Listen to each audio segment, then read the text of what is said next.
চিংড়ি ঘের দখলকে কেন্দ্র করে মোংলায় প্রতিপক্ষের হামলায় অন্তত ৮ জন আহত হয়েছেন। আহতদের মধ্যে একজনকে গুরুতর অবস্থায় খুলনা মেডিকেল কলেজ হাসপাতালে পাঠানো হয়েছে। বাকিরা উপজেলা স্বাস্থ্য কমপ্লেক্সে ভর্তি রয়েছেন।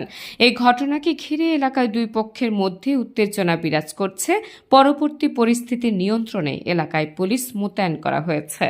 প্রত্যক্ষদর্শী ও আহতদের পরিবার জানান, উপজেলার চাঁদপা ইউনিয়নের মাকড়ঢুন জয়খাই এলাকায় 2 বছর ধরে 90 বিঘার একটি চিংড়ি ঘের করে আসছেন স্থানীয় বাসিন্দা আব্দুল মান্নান আলাউদ্দিন ও সাগর হাওলাদার। এই ঘের নিয়ে স্থানীয় অপর বাসিন্দা জুলফিকার আলী মল্লিক, জাহাঙ্গীর মল্লিক ও অলি মল্লিকের মধ্যে বিরোধ চলে আসছিল মান্নান আলাউদ্দিন ও সাগরের। রবিবার বিকেলে ঘের সংলগ্ন একটি দোকানে বসেছিল মান্নান আলাউদ্দিন ও সাগর। তখন প্রতিপক্ষ জুলফিকার আলী মল্লিকের নেতৃত্বে জাহাঙ্গীর মল্লিক, জালাল মল্লিক, সাইফুল মুহুরী, রুমি ও অলি মল্লিক সহ 70 থেকে 80 জনের একটি দল মান্নান আলাউদ্দিন ও সাগর সহ তাদের লোকজনের উপর অতর্কিত হামলা চালায়। এই সময় জুলফিকার আলী গংয়ের হামলায় আহত হন ঘের মালিক আব্দুল মান্নান, মনির, সাগর, আলাউদ্দিন, আলমগীর, সালমা, শফিক ও সোহরাব। পরে এলাকাবাসী তাদেরকে উদ্ধার করে উপজেলা স্বাস্থ্য কমপ্লেক্সে ভর্তি করেন। পরে সেখান থেকে গুরুতর অবস্থায় বিকেলেই মনিরকে উন্নত চিকিৎসার জন্য খুলনা মেডিকেল কলেজ হাসপাতালে পাঠানো হয়েছে। আহত আব্দুল মান্নান আলাউদ্দিন ও সাগর বলেন, আমরা 2 বছর ধরে বৈধভাবে 90 বিঘার একটি চিংড়ি ঘের করছে। ঘেরটি দখলে নেয়ার জন্য প্রতিপক্ষ জুলফিকার আলী মল্লিকের নেতৃত্বে 70 থেকে 80 জনের একটি দল অতর্কিতভাবে আমাদের উপর হামলা চালিয়ে মারধর করে আহত করেছে। এতে আমরা 8 জন আহত হয়েছে। এই ঘটনায় থানায় এজাহার দাখিলের প্রস্তুতি চলছে। তিনি আরও বলেন, আমাদের মারধর সহ সালমা বেগমের 2টি দোকান ঘর ভাঙচুর ও লুটপাট করা হয়েছে। দোকানটি হতে 1.5 লাখ টাকা লুটে নিয়ে গেছে জুলফিকার আলী গং। আমরা এই ঘটনায় ন্যায় বিচার দাবি করছি।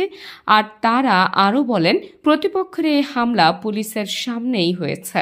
পুলিশের ভূমিকা ছিল জুলফিকার আলী মল্লিক গংয়ের পক্ষে বলে দাবি আহত ঘের মালিক পক্ষের। এরা আইসা হামলা করছে।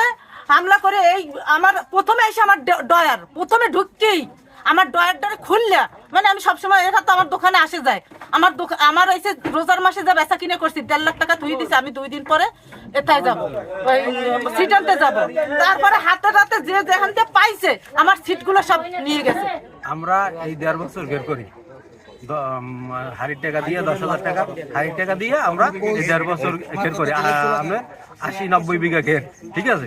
হঠাৎ করে দেখা আছে জুলফিকার আলমগীর মল্লিক, সাইফুল মুহুরী এরা 1-150 লোকজন লইয়া আচুক্য দেখা আছে আমাদের উপরে আতর্কিত হামলা করে। আমাদের দেখা আছে যারা ওই ঘেরে শহীদের ছিল আর আমরা যারা ঘের করি পার্টনারে তারা প্রায় 5 জনের মতন আহত। একজনকে খুলনা লই গেছে আর 4 জন আইসিবেডে।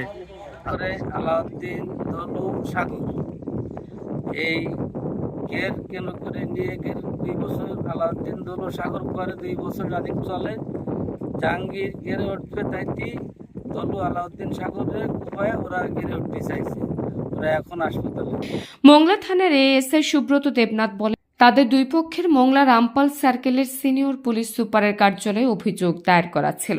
সেই অভিযোগের প্রেক্ষিতে বসাবসির জন্য আমি ঘটনাস্থলে দুই পক্ষকে নোটিশ করতে গিয়েছিলাম। তখন তারা উভয় পক্ষ সংঘর্ষে জড়িয়ে পড়ে।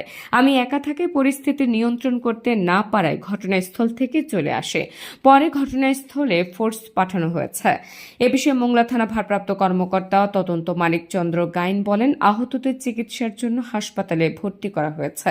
পরিস্থিতি নিয়ন্ত্রণে এলাকায় পুলিশ মোতায়েন করা হয়েছে। আর এখন পর্যন্ত কোনো অভিযোগ পাওয়া যায়নি। অভিযোগ পেলে অবশ্যই আইনগতভাবে ব্যবস্থা নেওয়া হবে।